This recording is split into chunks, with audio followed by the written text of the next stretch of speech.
Halo sahabatku, selamat datang kembali di channel kesayangan kita, Cerita Irfa.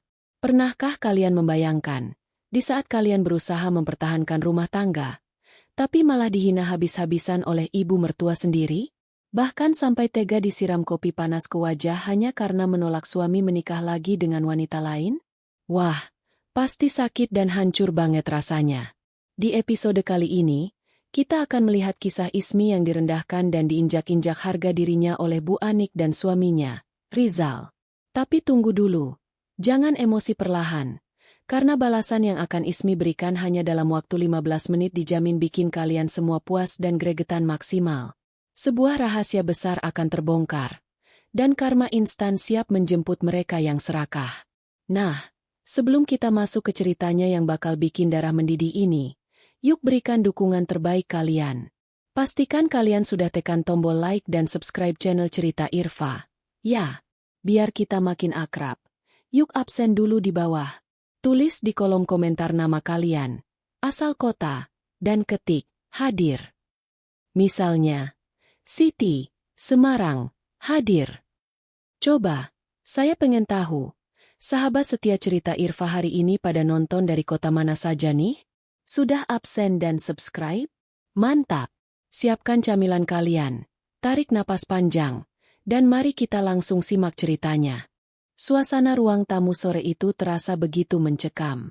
Ismi duduk dengan tangan gemetar, menatap selembar kertas putih yang baru saja dilemparkan dengan kasar ke atas meja kaca di hadapannya. Di seberang meja, suaminya, Rizal, duduk dengan wajah angkuh, melipat kedua tangannya di dada tanpa sedikit pun rasa bersalah.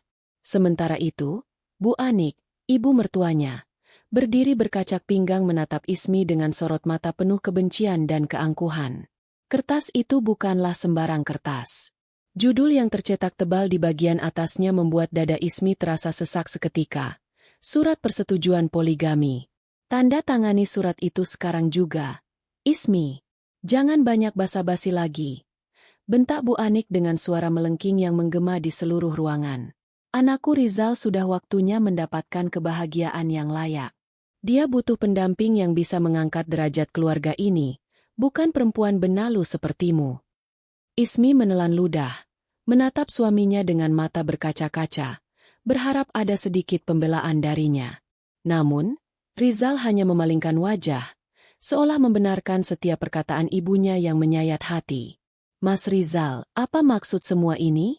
10 tahun aku mengabdi untukmu dan ibu. Aku mengurus rumah ini, mengurus kalian. Apa salahku sampai kamu tega ingin menikah lagi? Suara Ismi bergetar, mencoba mencari keadilan dari laki-laki yang dulu berjanji akan selalu melindunginya. Bukannya menjawab dengan lembut, Rizal justru mendengus sinis. Ia merogoh saku kemejanya, mengeluarkan ponsel, dan menggeser layarnya sebelum menaruhnya dengan kasar di hadapan Ismi. Di layar ponsel itu terpampang foto seorang wanita muda yang cantik, berpakaian mewah, dan berpose di depan sebuah mobil keluaran terbaru yang sangat mahal.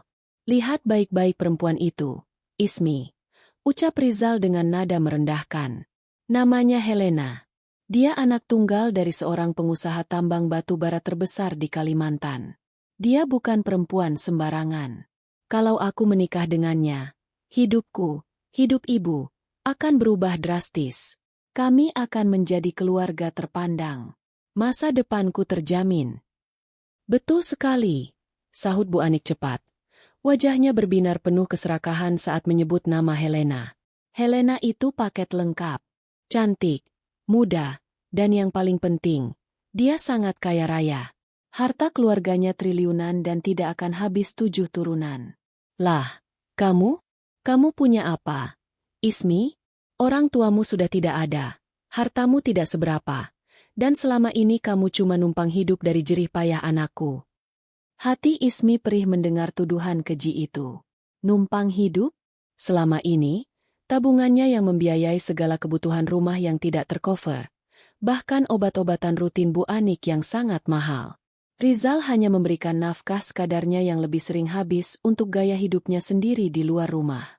Namun, Ismi selalu memilih diam, menutupi kelemahan suaminya demi menjaga keutuhan keluarga. Tapi hari ini, Kesabarannya benar-benar diinjak-injak hingga ke dasar. Ibu, Mas Rizal, pernikahan itu bukan transaksi bisnis untuk mencari kekayaan. Ismi mencoba berbicara dengan tenang, meski air matanya hampir menetes. Aku tidak akan pernah menandatangani surat ini. Aku istri sahmu, Mas. Kalau kamu memang sudah tidak menginginkanku, ceraikan aku dengan baik-baik. Tapi aku tidak akan pernah sudi di madu, apalagi hanya demi ambisi harta kalian yang membuta. Mendengar penolakan tegas dari mulut Ismi, wajah Bu Anik langsung merah padam. Urat-urat di lehernya menegang menahan amarah yang meledak. Ia merasa harga dirinya sebagai penguasa di rumah itu telah dilawan oleh menantu yang selama ini ia anggap lemah, miskin, dan tak berdaya. Bu Anik melangkah maju, menunjuk tepat ke depan wajah Ismi dengan jari telunjuknya yang bergetar hebat. Berani sekali kamu menentangku, hah? Perempuan tidak tahu diuntung, teriak Bu Anik histeris. Matanya melotot liar, napasnya memburu. Kamu pikir kamu siapa bisa menolak keinginanku? Kamu itu cuma parasit di rumah ini. Aku yang berkuasa di sini dan kamu harus menuruti semua perintahku. Ismi tetap duduk tegak, menghapus setetes air mata yang jatuh di pipinya dengan kasar. Tatapannya kini perlahan berubah, dari yang semula sendu dan penuh luka, menjadi tajam dan dingin. Ia menatap lekat mata ibu mertuanya dan suaminya secara bergantian, menandakan bahwa ia tidak akan lagi menjadi wanita penurut yang bisa ditindas begitu saja di rumah itu. Tangan Ismi bergerak mantap mengambil selembar kertas putih yang menyakitkan hati itu dari atas meja kaca. Rizal dan Bu Anik tersenyum miring, mengira ancaman dan gertakan mereka akhirnya berhasil menundukkan wanita yang selama ini mereka anggap remeh. Namun, senyum kemenangan di wajah kedua orang itu seketika luntur. Alih-alih membubuhkan tanda tangan, jari-jari Ismi justru merobek kertas persetujuan poligami itu menjadi dua bagian, lalu merobeknya lagi dan lagi hingga menjadi potongan-potongan kecil yang tak lagi bermakna. Dengan gerakan tenang namun penuh penekanan, Ismi menaburkan serpihan kertas itu tepat di atas meja, di hadapan suami dan ibu mertuanya. Keheningan sesaat menyelimuti ruang tamu, sebelum akhirnya napas Bu Anik memburu hebat. Wajah keriputnya memerah padam, urat-urat di leher dan pelipisnya menegang seolah siap meledak. Ia tidak percaya menantu penurut yang selama bertahun-tahun ia injak-injak harga dirinya kini berani melakukan perlawanan secara terang-terangan.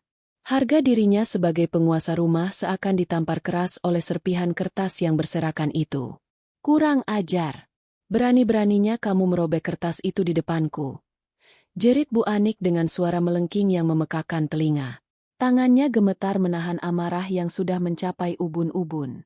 Mata tuanya melotot tajam, mencari pelampiasan atas rasa malu dan murkanya. Tanpa berpikir panjang, tangan Bu Anik menyambar gelas kaca berisi kopi hitam panas yang baru saja diseduh dan terletak di sudut meja.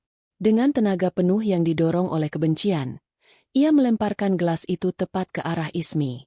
Piar! Gelas kaca tebal itu menghantam keras bahu Ismi hingga pecah berkeping-keping, terhempas ke lantai marmer bersamaan dengan tumpahan cairan hitam pekat yang mendidih. Kopi panas itu menyiram wajah, leher, dan mengotori kemeja rapi yang dikenakan Ismi. Rasa panas yang menyengat kulit seketika menjalar, meninggalkan kemerahan yang perih luar biasa. Namun, rasa sakit di kulitnya tidak sebanding dengan hancurnya hati Ismi melihat suaminya, Rizal, hanya dia mematung tanpa sedikit pun niat untuk menolong atau melerai ibunya. Mampus kamu, dasar wanita lemah. Bodoh, maki Bu Anik puas. Napasnya tersengal namun matanya memancarkan kepuasan yang kejam. Sadar diri kamu. Hartamu tidak seberapa dibanding wanita itu. Helena bisa membelikan rumah ini 10 kali lipat. Sementara kamu cuma bisa menyusahkan anakku. Pergi kamu dari sini. Perempuan miskin tidak berguna. Ismi memejamkan mata sesaat, menahan denyut perih di bahu dan wajahnya. Tetesan kopi hitam mengalir turun dari dagunya, membasahi kerah bajunya yang perlahan berubah warna. Ia menarik napas panjang, berusaha menekan amarah yang bergejolak di dadanya agar tidak meledak menjadi tangisan yang menyedihkan. Ia tidak akan memberikan kepuasan kepada mereka dengan menunjukkan kelemahannya. Perlahan, Ismi membuka mata. Tidak ada lagi sorot kesedihan atau permohonan di sana. Yang tertinggal hanyalah tatapan sedingin es yang menusuk tajam, langsung mengunci pandangan Bu Anik dan Rizal secara bergantian. Aura kehangatan yang selama 10 tahun selalu ia berikan untuk rumah ini telah sirna, digantikan oleh ketegasan yang tak terbantahkan. Ia mengusap sisa kopi di pipinya dengan punggung tangan secara perlahan, sama sekali tidak mempedulikan pecahan kaca di dekat kakinya. Tanpa mengucapkan satu patah kata pun, tanpa membalas makian kasar yang baru saja dilontarkan kepadanya, Ismi membalikkan badan. Langkahnya tegap dan pasti, menginjak beberapa serpihan kaca tanpa ragu. Ia berjalan meninggalkan ruang tamu yang penuh dengan kenangan pahit itu, keluar melalui pintu depan dengan kepala tegak. Di dalam hatinya, sebuah keputusan besar telah diambil. Jika mereka menginginkan kehancuran, maka ia akan memberikan kehancuran yang tak akan pernah mereka bayangkan sebelumnya. Matahari sore menyengat kulit, namun Ismi sama sekali tidak merasakan panasnya. Hatinya jauh lebih membara. Begitu kakinya melangkah melewati gerbang besi bercat hitam yang selama ini memenjarakannya dalam pengabdian palsu, sebuah mobil sedan mewah keluaran Eropa berwarna hitam pekat perlahan melaju dan berhenti tepat di hadapannya. Kaca jendela belakang perlahan turun, menampilkan sosok pria parubaya berkacamata dengan setelan jas rapi yang langsung menunduk hormat dari dalam mobil. Pria itu adalah Pak Dimas, pengacara sekaligus tangan kanan kepercayaan Ismi yang selama ini mengurus seluruh aset dan perusahaan raksasa milik keluarganya secara rahasia. Tanpa ragu, Ismi membuka pintu dan masuk ke dalam kabin mobil yang sejuk dan kedap suara. Kemewahan interior kulit asli langsung menyambutnya. Sangat kontras dengan perlakuan rendahan yang baru saja ia terima di dalam rumah sana. Pak Dimas terkesiap melihat noda kopi pekat dan sisa pecahan gelas yang mengotori kemeja serta bahu bos besarnya. Wajahnya memerah menahan amarah, bersiap membuka pintu untuk memanggil pengawal dan memberi pelajaran kepada penghuni rumah tersebut. Namun, Ismi mengangkat sebelah tangannya, memberi isyarat agar Pak Dimas tetap tenang. Ia mengambil selembar tisu basah dari kotak di konsol tengah, lalu mulai membersihkan noda kopi di leher dan bajunya dengan gerakan pelan yang sangat terkendali. Tidak ada air mata yang jatuh. Tidak ada isak tangis kesedihan. Yang ada hanyalah lengkungan tipis di sudut bibirnya. Sebuah senyum dingin yang mematikan. Waktunya sudah tiba, Pak Dimas. Ucap Ismi dengan suara yang begitu tenang, namun menggema penuh ancaman di dalam kabin mobil. Mereka sudah membuat pilihan. Eksekusi rencana kehancuran detik ini juga. Pak Dimas mengangguk tegas. Jari-jarinya dengan cepat menari di atas layar tablet canggih di pangkuannya. Ia sudah menunggu perintah ini selama bertahun-tahun, merasa muak melihat pewaris tunggal kerajaan bisnis terbesar di negeri ini harus menyamar menjadi istri sederhana hanya untuk mengabdi pada keluarga parasit yang tidak tahu diuntung. Baik, Nyonya Ismi. Saya akan membekukan semua rekening atas nama Rizal sekarang juga. Kartu kredit dengan limit tak terbatas yang selama ini Anda bayar diam-diam sudah saya blokir seluruhnya. Lapor Pak Dimas dengan nada profesional. Surat pemecatan Rizal dari kursi direktur cabang, jabatan yang sebenarnya Anda beli secara anonim untuknya, sudah saya kirimkan ke HRD pusat. Dalam 5 menit, dia bukan siapa-siapa lagi di perusahaan itu. Ismi menatap tajam ke arah rumah bergaya klasik tempat ia baru saja dihina dan disiksa. Jangan lupakan rumah sakit tempat ibu mertuaku sering memamerkan fasilitas VIP-nya, tambah Ismi. Nada suaranya mendadak berubah menjadi sangat dingin saat menyebut kata ibu. Cabut status donatur utama kita di sana. Hentikan semua asuransi kesehatan premium yang aku bayarkan untuknya. Biar dia tahu bagaimana rasanya mengantre obat seperti orang biasa. Pak Dimas mengangguk lagi, mencatat setiap instruksi tanpa terlewat. Lalu, bagaimana dengan rumah dan aset kendaraan, Nyonya? Semuanya secara hukum tercatat atas nama perusahaan Anda, bukan atas nama Rizal maupun ibunya. Senyum di wajah Ismi semakin melebar. Ia melihat pantulan dirinya di kaca jendela yang gelap. Noda kopi di bajunya adalah bukti terakhir kebodohannya. Dan ia berjanji pengorbanan sia-sia itu tidak akan pernah terjadi lagi dalam hidupnya. Tarik semuanya. Perintah Ismi mutlak. Kirimkan tim pengosongan aset dan pihak berwajib sekarang juga. Beri mereka waktu 15 menit untuk merayakan kemenangan palsu mereka di dalam sana. Biarkan mereka terbang setinggi mungkin dengan angan-angan harta wanita penipu itu. Sebelum kita hempaskan mereka berdua ke dasar jurang yang paling dalam. Saya ingin melihat langsung wajah kesombongan mereka hancur berantakan. Pak Dimas menekan tombol eksekusi di layarnya dengan tatapan puas. Perintah dijalankan. Nyonya. Hitungan mundur 15 menit dimulai dari sekarang. Mobil hitam mewah itu kemudian melaju perlahan meninggalkan pekarangan, membawa pergi sosok wanita yang selama ini menjadi penyokong nyawa keluarga itu, dan meninggalkan badai tak kasat mata yang siap menghancurkan kehidupan Rizal dan Bu Anik berkeping-keping tanpa sisa. Pintu depan baru saja tertutup rapat menyisakan gema pelan di ruang tamu, namun gelak tawa penuh kepuasan langsung pecah membelah keheningan. Bu Anik menghempaskan tubuhnya ke sofa empuk. Wajah keriputnya berseri-seri seolah baru saja memenangkan undian miliaran rupiah.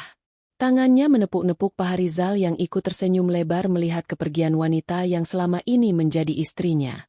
Tidak ada sedikitpun rasa penyesalan atau simpati di wajah kedua orang itu setelah melakukan kekerasan fisik dan mental beberapa menit yang lalu. Akhirnya, syukurlah parasit itu pergi juga dari rumah ini. Seru Bu Ani kegirangan. Matanya berbinar licik membayangkan masa depan emas yang sudah di depan mata. Ibu sudah muak melihat wajah melasnya setiap hari. Sok suci, sok menderita.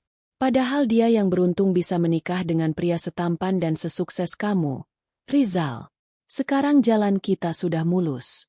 Rumah ini akan segera kedatangan nyonya besar yang sesungguhnya. Rizal tertawa pelan, membenarkan kerah kemejanya dengan gaya angkuh. Ia merasa beban berat baru saja terangkat dari pundaknya.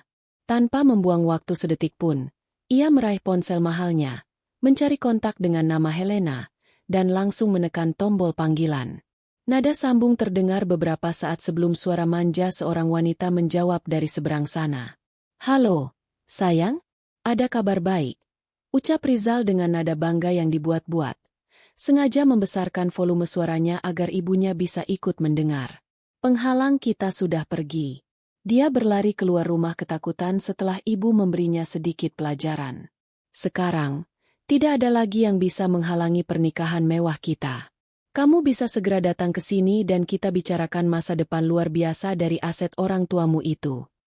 Terdengar tawa riang dari ujung telepon. Bu Anik yang mendengarnya ikut tersenyum lebar hingga gigi palsunya terlihat. Ia memberi isyarat kepada Rizal untuk melanjutkan obrolan manisnya, sementara dirinya beranjak dari sofa dengan semangat yang menggebu-gebu. Ia tidak sabar untuk menyingkirkan semua jejak keberadaan menantu yang ia anggap miskin itu dari wilayah kekuasaannya. Langkah Bu Anik berderap cepat menuju kamar utama. Dengan kasar, ia mendorong pintu kamar hingga terbuka lebar. Matanya menyapu sekeliling ruangan, lalu tertuju pada lemari pakaian kayu di sudut kamar. Tanpa ampun, kedua tangannya menarik gagang pintu lemari dan mulai mengeluarkan isinya secara paksa. Baju-baju sederhana milik Ismi, rok panjang, kemeja kerja biasa, hingga mukena yang sering dipakai wanita itu, ditarik keluar dan dilemparkan begitu saja ke lantai bak tumpukan kain pel. Bu Anik menginjak-injak tumpukan pakaian itu dengan penuh kebencian, menendangnya hingga berserakan ke lorong rumah. "Baju-baju murahan ini cuma bikin kotor rumah muahku," gumam Bu Anik sinis sambil terus melempar barang-barang Ismi. "Helena pasti akan membawa lemari-lemari baru buatan luar negeri. Pakaiannya pasti penuh dengan merek desainer terkenal. Bukan kain loakan seperti ini. Ah, ibu juga harus minta dibelikan perhiasan berlian asli sebagai hadiah pernikahan mereka nanti. Kalau perlu, ibu minta jatah bulanan ratusan juta biar bisa pamer ke arisan ibu-ibu kompleks." Hayalan demi hayalan tentang kekayaan, mobil mewah, liburan ke luar negeri, dan tumpukan emas berlian terus menari-nari di kepala Bu Ani. Ia mengusap meja rias, membayangkan puluhan botol parfum mahal milik Helena akan segera berjejer di sana menggantikan pelembab wajah murah milik Ismi. Ia sama sekali tidak menyadari bahwa rumah yang dipijaknya, kamar yang sedang ia obrak-abrik, bahkan sofa tempatnya tertawa tadi, bukanlah miliknya atau putranya. Mereka merayakan pesta kemenangan yang memabukkan tepat di atas bom waktu yang sudah berdetak, tanpa tahu bahwa hitungan mundur menuju kehancuran total mereka sedang berjalan sangat cepat, tak terbendung, dan akan menyapu habis setiap kesombongan yang baru saja mereka banggakan. 5 menit setelah kepergian Ismi, Suara decit rem mobil terdengar kasar di halaman depan. Pintu utama terbuka dengan tergesa-gesa, menampilkan sosok Helena yang napasnya tampak memburu. Penampilannya yang biasanya rapi dan elegan dengan barang-barang bermerek kini terlihat sedikit berantakan.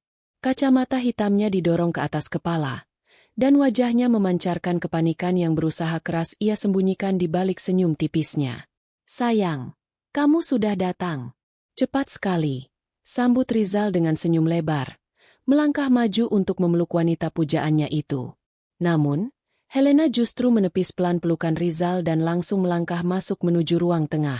Bu Anik yang baru saja selesai memberantakkan pakaian menantunya di kamar, bergegas keluar menyambut calon menantu idaman pembawa harta karun itu.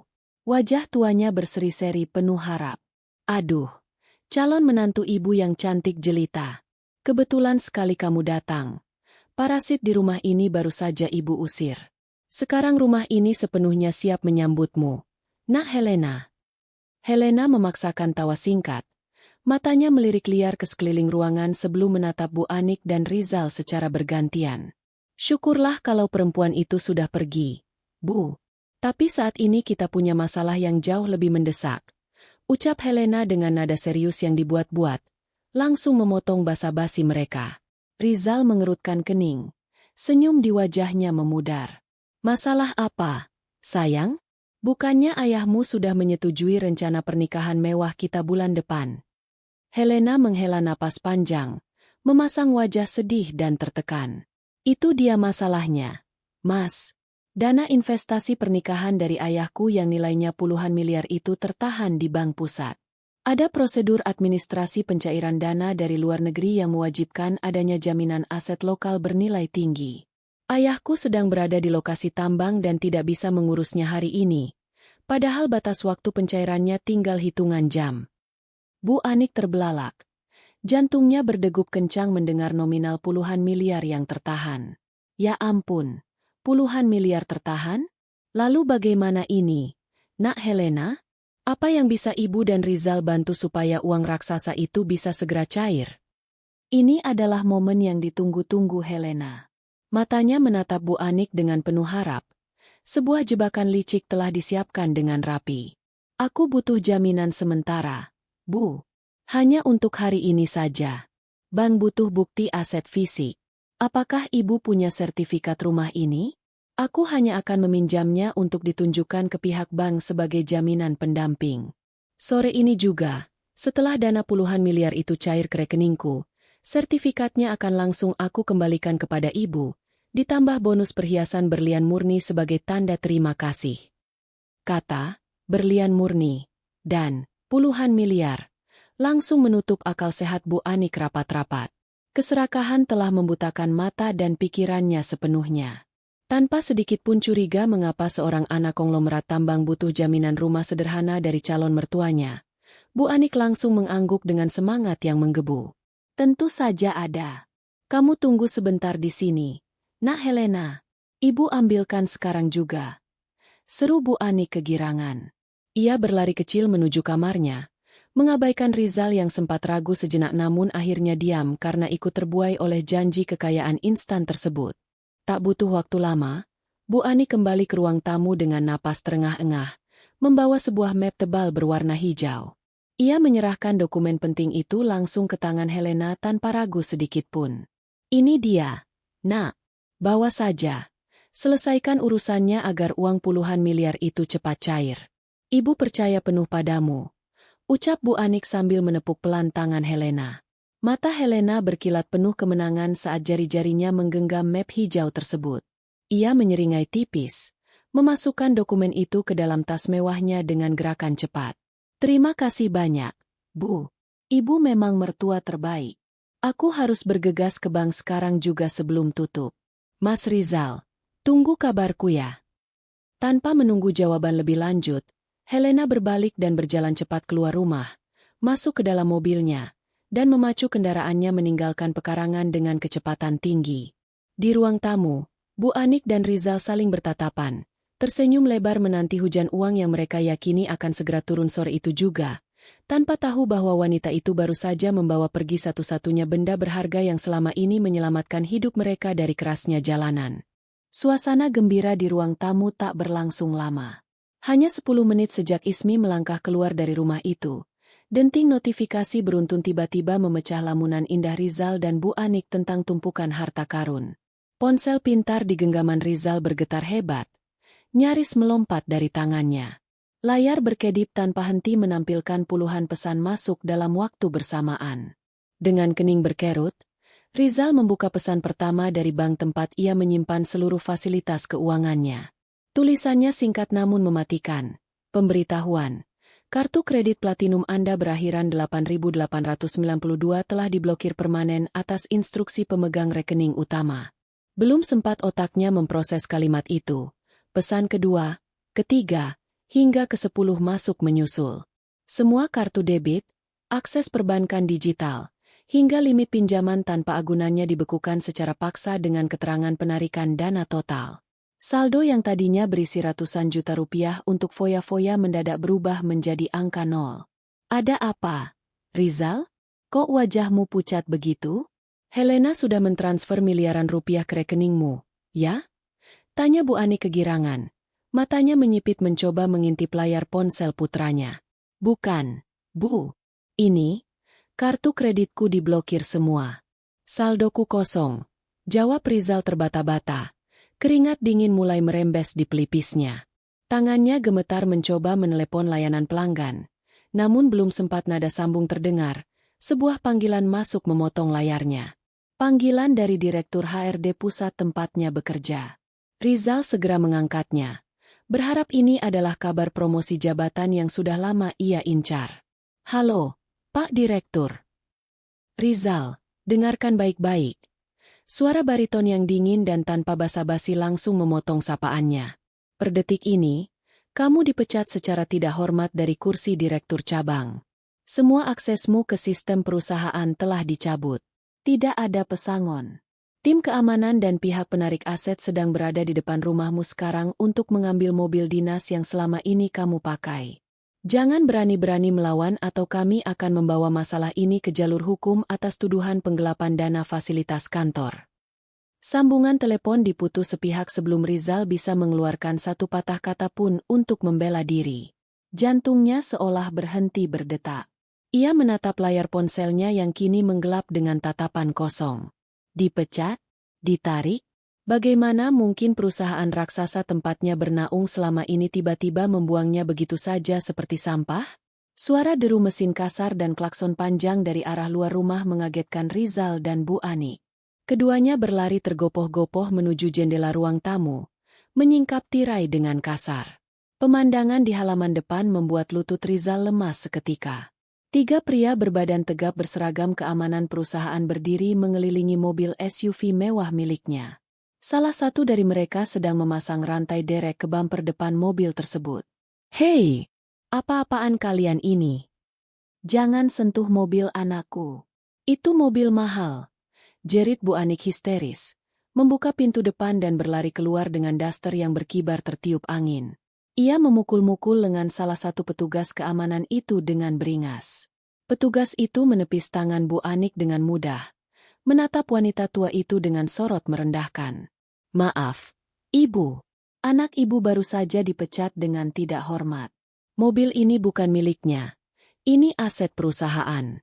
Kami hanya menjalankan perintah dari petinggi pusat untuk menarik semua fasilitas detik ini juga. Mobil SUV itu perlahan ditarik keluar dari halaman, meninggalkan jejak ban di atas paving block. Rizal jatuh terduduk di ambang pintu.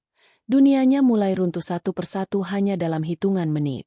Kesombongan yang tadi ia pamerkan menguap tanpa sisa, digantikan oleh rasa takut yang mulai merayap di tengkuknya. Badai kehancuran telah dimulai, dan mereka sama sekali tidak punya tempat untuk berlindung.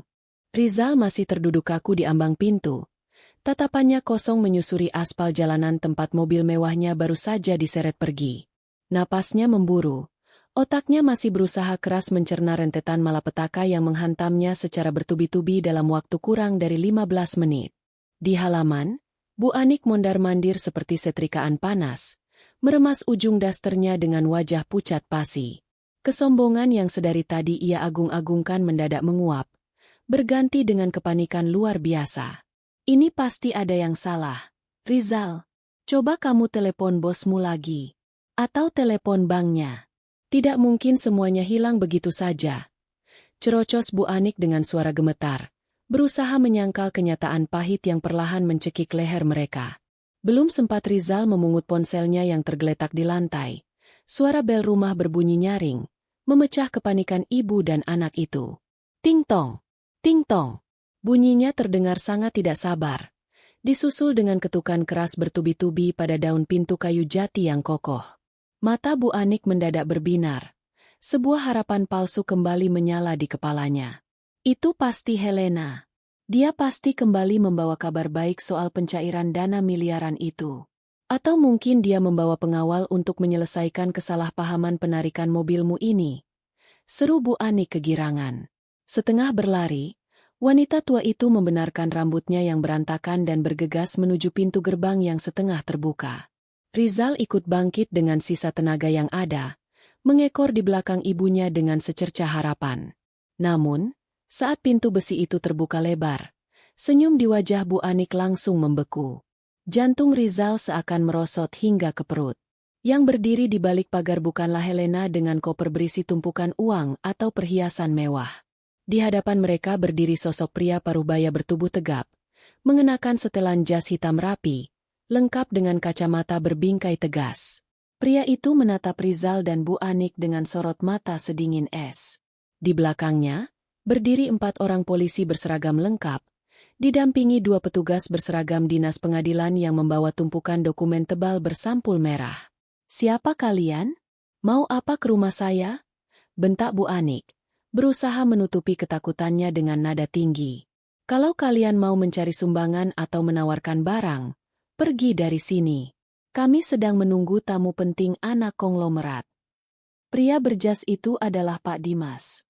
Ia sama sekali tidak menggubris gertakan murahan Bu Anik.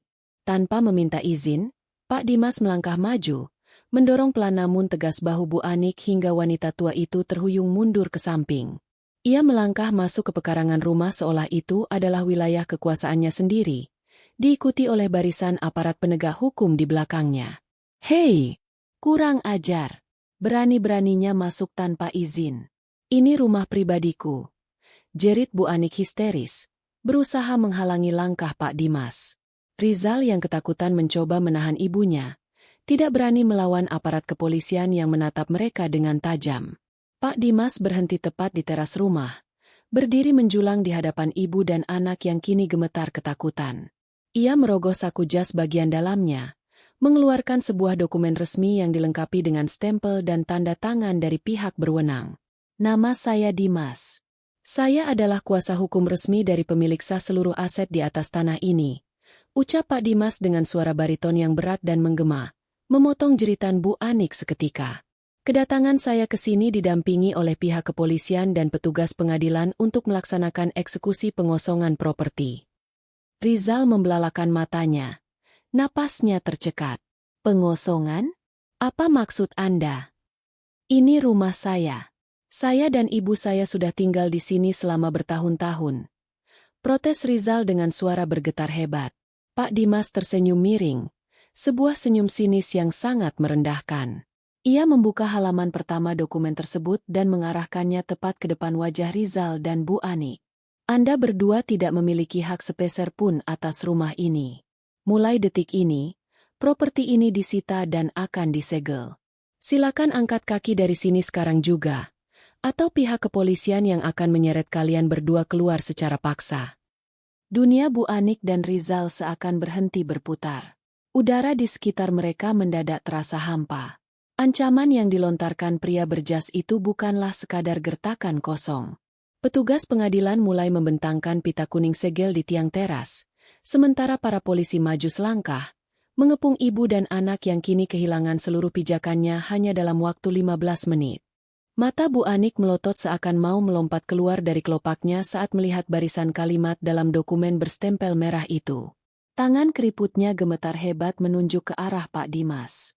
Ia menggelengkan kepala dengan kasar, menolak percaya pada apa yang baru saja ia dengar dan lihat. Bohong. Ini pasti penipuan, teriak Bu Anik histeris. Suaranya melengking membelah udara sore. Rumah ini milik anakku. Sertifikat aslinya ada padaku dan baru saja aku serahkan kepada menantu baruku yang kaya raya. Helena, kalian komplotan penipu yang mau merampas harta kami, kan?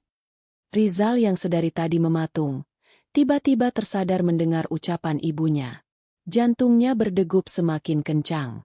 Ia menatap ibunya dengan tatapan horor. Sertifikat? Ibu memberikan sertifikat rumah ini ke Helena. Kenapa ibu lakukan itu tanpa izin dariku? Dia butuh jaminan sebentar untuk mencairkan uang puluhan miliarnya. Rizal, nanti juga dikembalikan. Bela Bu Anik panik, meski suaranya mulai terdengar tidak yakin dan bergetar hebat. Pak Dimas tersenyum sinis, menggelengkan kepalanya melihat kebodohan ibu dan anak di hadapannya. Ia merapikan kerah jasnya sejenak, lalu menatap Rizal dengan sorot mata yang mengunci tajam bak seekor elang yang sedang menatap mangsanya.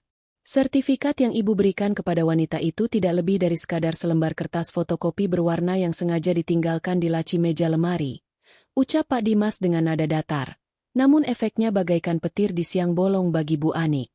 Sertifikat asli rumah mewah ini, beserta seluruh tanah dan bangunannya, sejak awal dibeli dan didaftarkan atas nama perusahaan induk raksasa tempat Anda bekerja, Rizal. Bukan atas nama Anda pribadi. Napas Rizal tercekat.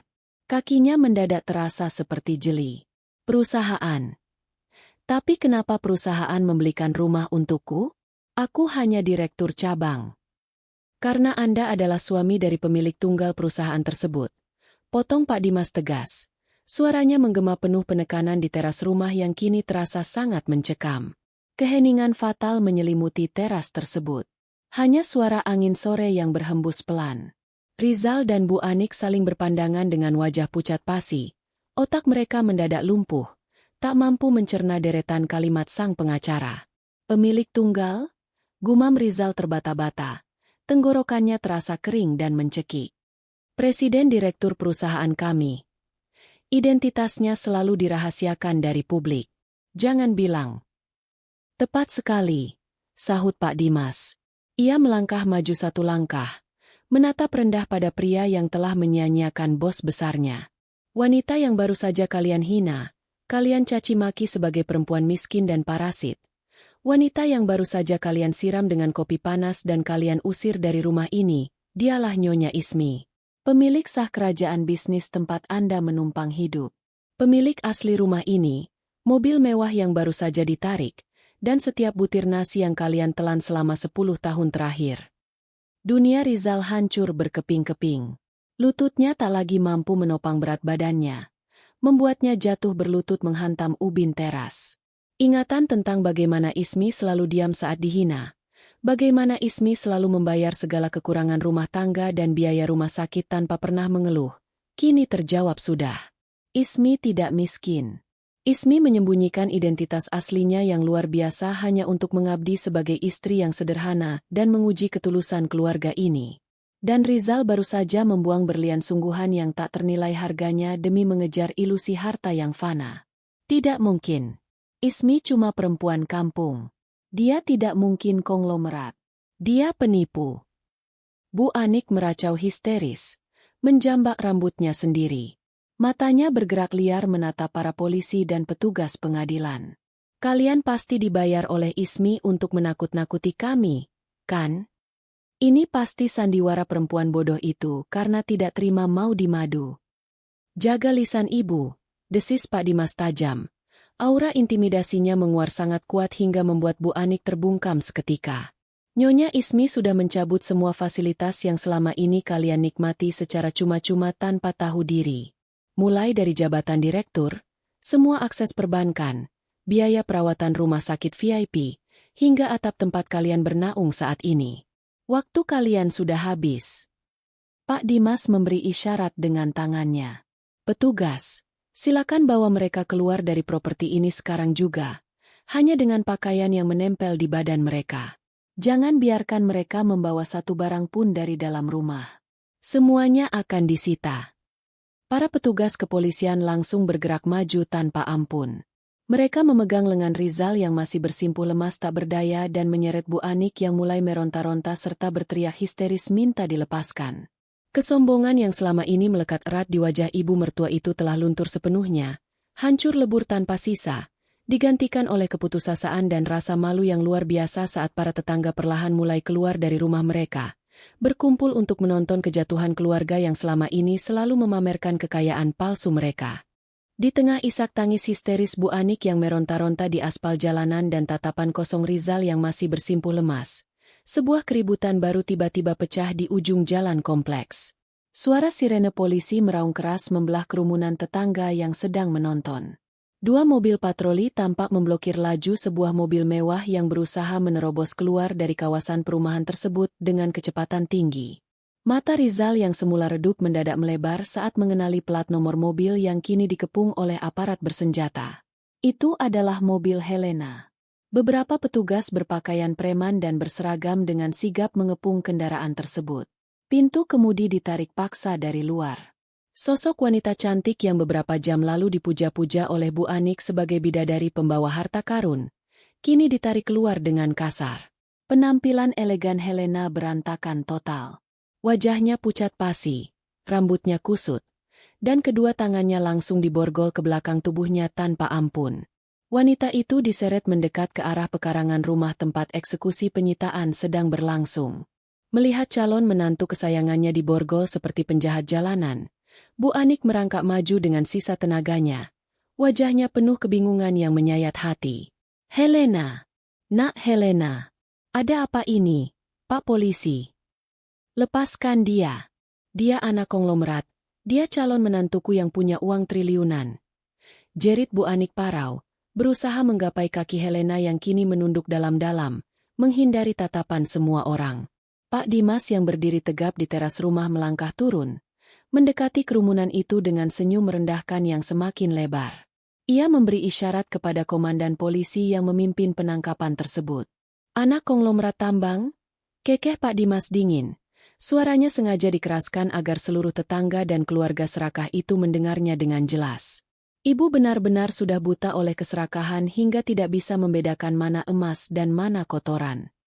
Pak Dimas mengambil sebuah tablet dari asistennya, membuka layar yang menampilkan deretan foto buronan kepolisian, dan menunjukkannya tepat di depan wajah Bu Anik serta Rizal. Di layar itu, terpampang jelas wajah Helena dengan berbagai nama samaran. "Perkenalkan, nama aslinya adalah Siska," ucap Pak Dimas lantang. "Dia bukan anak pengusaha tambang dari Kalimantan. Dia adalah buronan penipu kelas kakap antar provinsi incaran markas besar kepolisian. Modusnya selalu sama, memalsukan identitas menjadi sosialita kaya raya, memikat laki-laki beristri yang gila harta, lalu menguras seluruh aset keluarga tersebut berkedok investasi fiktif atau peminjaman jaminan bank." Rizal tersentak hebat. Dadanya terasa seperti dihantam palu godam. Penipu? Tapi gaya hidupnya, mobilnya, tas mewahnya. Semua barang mewah itu adalah hasil sewaan dari uang muka korban-korban sebelumnya. Potong Pak Dimas tanpa belas kasihan. "Dia sengaja mengincar keluarga kalian karena Nyonya Ismi yang memancingnya masuk. Nyonya Ismi tahu betul watak asli suami dan ibu mertuanya yang rakus. Beliau membiarkan penipu ini mendekati Anda, Rizal, hanya untuk melihat seberapa jauh kalian berdua tega membuang istri yang tulus demi secarik ilusi kekayaan palsu." Bu Anik memegang dadanya yang sesak. Napasnya terputus-putus. "Jadi, Ismi sengaja melakukan semua ini? Dia sengaja menjebak kami." "Bukan menjebak, Ibu," ralat Pak Dimas tajam. "Nyonya Ismi hanya memberikan apa yang paling kalian inginkan. Kalian mengagungkan harta di atas segalanya. Maka beliau memberikan ujian harta itu. Dan kalian berdua menelan kail itu dalam-dalam. Bahkan sampai tega menyiksa dan mengusir pemilik asli rumah ini demi seorang buronan polisi." Helena alias Siska hanya bisa menangis pasrah saat polisi membacakan daftar panjang tuntutan penipuan dan penggelapan uang yang menjeratnya. Tidak ada lagi gaya bicara manja atau janji miliaran rupiah. Ia diseret masuk ke dalam mobil tahanan, meninggalkan Bu Anik yang kini meraung sejadi-jadinya memukuli aspal jalanan, dan Rizal yang mencengkeram kepalanya sendiri, merutuki kebodohan fatal yang telah menghancurkan seluruh sisa hidupnya. Hukuman yang sebenarnya ternyata baru saja mencapai puncaknya. Tangisan histeris Bu Anik dan tatapan kosong Rizal tiba-tiba terhenti oleh deru mesin halus dari sebuah mobil mewah yang membelah kerumunan tetangga. Mobil eksklusif berwarna hitam mengkilap itu melaju pelan dan berhenti tepat di depan pagar rumah yang kini telah terpasang pita kuning penyegelan. Pintu penumpang belakang perlahan terbuka. Seseorang melangkah turun dengan anggun, dan seketika itu juga, napas Rizal maupun ibunya seakan ditarik paksa dari tenggorokan mereka. Sosok itu adalah Ismi. Namun, bukan lagi Ismi yang mengenakan pakaian sederhana bernoda tumpahan kopi. Wanita yang berdiri di hadapan mereka kini memancarkan aura kekuasaan yang tak terbantahkan. Ia mengenakan setelan blazer desainer ternama yang sangat elegan, perhiasan berlian murni yang berkilau mewah di leher dan telinganya, serta riasan wajah sempurna yang menghapus segala jejak kesedihan masa lalu. Sorot matanya begitu tajam dan dingin, menunduk menatap dua sosok manusia serakah yang kini terpuruk hina di atas aspal. Melihat kedatangan Ismi dengan segala kemewahan aslinya, secercah harapan palsu kembali menyala di benak Rizal. Dengan langkah tertatih, ia merangkak mendekati kaki Ismi, menangis meraung-raung membuang seluruh harga dirinya di depan puluhan pasang mata tetangga yang menonton. "Ismi, istriku sayang, maafkan aku. Aku hilaf. Ismi, aku ditipu oleh perempuan jahanam itu. Tolong, kembalilah padaku. Cabut semua tuntutan ini, biarkan kita mulai semuanya dari awal." Isak Rizal memelas. Tangannya mencoba menggapai ujung sepatu mahal Ismi. Bu Anik pun tak mau kalah. Wanita tua yang beberapa jam lalu berteriak menyumpahinya dengan kata-kata makian kasar, kini ikut bersimpuh menyatukan kedua tangannya. Ia memohon ampun dengan air mata buaya yang mengalir deras. "Ismi, menantuku yang paling baik. Maafkan ibu. Nak, ibu disihir oleh Helena. Ibu janji tidak akan pernah menyakitimu lagi. Tolong jangan usir kami dari rumah ini. Ibu tidak punya tempat tinggal lain." Ratap Bu Anik memelas. Ismi sama sekali tidak bergeming. Ia menarik kakinya mundur satu langkah, merasa jijik dan enggan disentuh oleh tangan-tangan yang telah mengkhianatinya. Sebuah senyum dingin terukir di bibirnya. "Tadi ibu bilang saya lemah dan bodoh, kan?" desis Ismi dengan nada sangat tenang, namun menusuk tajam langsung ke ulu hati Bu Anik. "Ibu merasa begitu berkuasa saat melempar air mendidih ke tubuh saya. Mari kita lihat sekarang, siapa yang sebenarnya bodoh dan hancur lebur." Tanpa mempedulikan tangisan memuakan mereka, Ismi menoleh ke arah komandan polisi yang masih berdiri di dekat Pak Dimas. Ia mengeluarkan sebuah benda kecil berupa flash disk dari dalam tas mahalnya dan menyerahkannya kepada sang petugas aparat. "Pak polisi, di dalam situ ada salinan rekaman CCTV tersembunyi yang saya pasang di ruang tamu rumah ini," ucap Ismi lantang dan tegas. Rekaman itu menunjukkan dengan sangat jelas bukti tindakan penganiayaan. Wanita tua ini dengan sengaja melempar gelas kaca berisi kopi mendidih tepat ke wajah dan tubuh saya hingga pecah. Mendengar kata rekaman CCTV, wajah Bu Anik berubah pucat seputih kapas. Matanya melotot dipenuhi teror yang sesungguhnya. Ia baru menyadari bahwa nasib buruknya belum selesai sampai di penyitaan harta saja. Ia telah masuk ke dalam jurang kebinasaan yang ia gali sendiri. "Tangkap wanita itu atas tuduhan penganiayaan," perintah Ismi mutlak. Polisi bertindak sangat cepat. Dua orang petugas langsung maju, menarik kedua lengan Bu Anik secara paksa dan memborgol tangannya ke belakang. Bu Anik menjerit sejadi-jadinya, meronta dan memohon ampun dengan histeris saat tubuhnya diseret tanpa belas kasihan menuju mobil patroli. Tetangga yang menonton justru menatap puas.